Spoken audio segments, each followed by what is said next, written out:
লোকসভা নির্বাচনের ঠিক আগেই আরও একটি কল রেকর্ড ভাইরাল। ফের অস্বস্তিতে শাসক দল। ঘাটালের বিজেপি প্রার্থী হিরণ নিজের সোশ্যাল মিডিয়া প্ল্যাটফর্মে শেয়ার করলেন সেই কথোপকথনের কথা। বিরোধীদের দাবি, এবার কল রেকর্ডের কথোপকথন শোনা গেল ঘাটাল লোকসভা কেন্দ্রের তৃণমূল কংগ্রেস প্রার্থী খোদ দীপক অধিকারীকে। ভাইরাল হওয়া অডিও ক্লিপটির সত্যতা যাচাই করেনি প্রাইভ টিভি বাংলা। কথোপকথনে শোনা যায়, এক চাকরি প্রার্থী জানাচ্ছেন তিনি ঘাটাল লোকসভা কেন্দ্রের দুবারের সাংসদ দীপক অধিকারীর সাংসদ প্রতিনিধি রামপদ মান্নাকে 9 লক্ষ টাকা দিয়েছেন চাকরির জন্য, কিন্তু মাসের পর মাস কেটে গেলেও অভিযুক্ত রামপদ মান্না টাকা ফেরত দিচ্ছে না, এমনকি কোনো রকম চাকরির ব্যবস্থা করছেন না। অভিযোগকারী নাকি এক ব্যক্তি মারফত দেবের কাছে কথা পৌঁছানোর চেষ্টা করেছেন, কিন্তু সেক্ষেত্রে কোনো ফল না হয় তিনি সরাসরি দেবকে অভিযোগ করেছেন। ভালো আছি, তুমি ভালো আছো? হ্যাঁ, একদম ভালো আছি। দেবদা একটা ছোট্ট ইস্যু ছিল, বাট সেই ইস্যুটা সলভ হচ্ছে না বলেই বাধ্য হলাম তোমাকে ফোন করতে।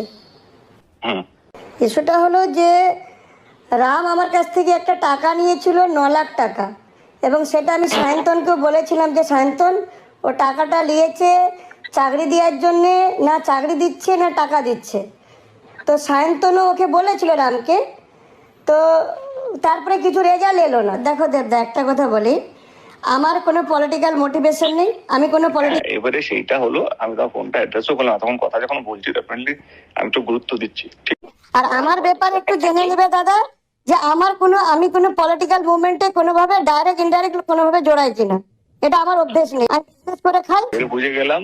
এবার আমি আমার মতো করে কাজটা রামকে যদি জিজ্ঞেস করবো, তখন সুযোগ পাবো। প্রসঙ্গত, দেবের প্রতিনিধি রামপদ মান্নার বিরুদ্ধে আগেও একাধিকবার অভিযোগ উঠেছে টাকা নিয়ে চাকরি পাইয়ে দেওয়ার ব্যাপারে। বিরোধীরা এই অস্ত্রকে হাতিয়ার করে এবার প্রচারে নামতে চলেছে। দেখুন, একটা অভিযোগ দায়ের হয়েছে, এরকম কয়েক হাজার হতে পারে যদি মানুষ সাহস নিয়ে বেরোন। কারণ গত 2-2.5 বছর ধরে তো আমি এই কথাটাই বলছি, যবে থেকে আমি ঘাটালে এসেছি তবে থেকে মানুষের একটাই কথা, যে এখানে পুরো একটা কনস্পিরেসি চলছে, একটা ষড়যন্ত্র চলছে। গরিব মানুষকে চাকরি দেওয়ার নাম করে এই যিনি সাংসদ প্রার্থী আছেন, তার যে পিএ আছে সোনাচোর রামপদ মান্না, তিনি মানুষের কাছ থেকে, গরিব মানুষের কাছ থেকে টাকা নিয়েছেন। এই কথাটা আমি বারবার বলে এসেছি। তো আজকে একজন সাহস করে তাও থানায় এফআইআর করতে গিয়েছিল, আমি যেটুকু শুনলাম, এবং থানা তার এফআইআর নেয়নি, তারা ইমেলে পাঠিয়েছে এবং এখন অবধি এফআইআর নাম্বারও দেয়নি পুলিশ। তো এই যে একটা ভয়ঙ্কর ষড়যন্ত্র গরিব মানুষের বিরুদ্ধে, সেটা সম্ভব যখনই তার ওপরের মাথা তাকে সেই সাহস দেবে, তাকে সেই পাওয়ার দেবে। নাহলে আপনি ভাবুন, আমি কি কিছু করতে পারবো যদি আমার পার্টি আমাকে না বলে?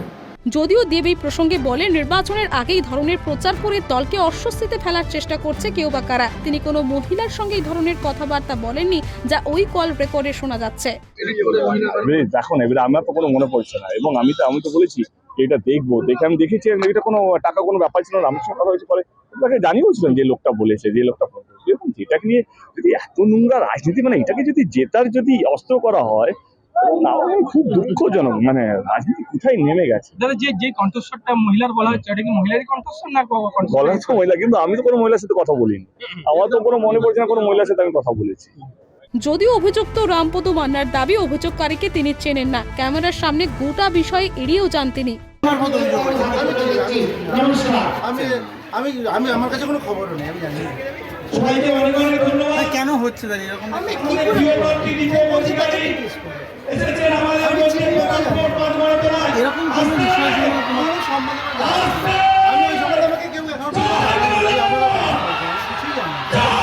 তবে নির্বাচনের আগে একের পর এক ভাইরাল হওয়া কল রেকর্ডের জেরে শাসক দল যে কিছুটা হলেও অস্বস্তিতে, তা মানছেন রাজনৈতিক মহল। পশ্চিম মেদিনীপুর থেকে শুভ চক্রবর্তীর রিপোর্ট, প্রাইভ টিভি বাংলা।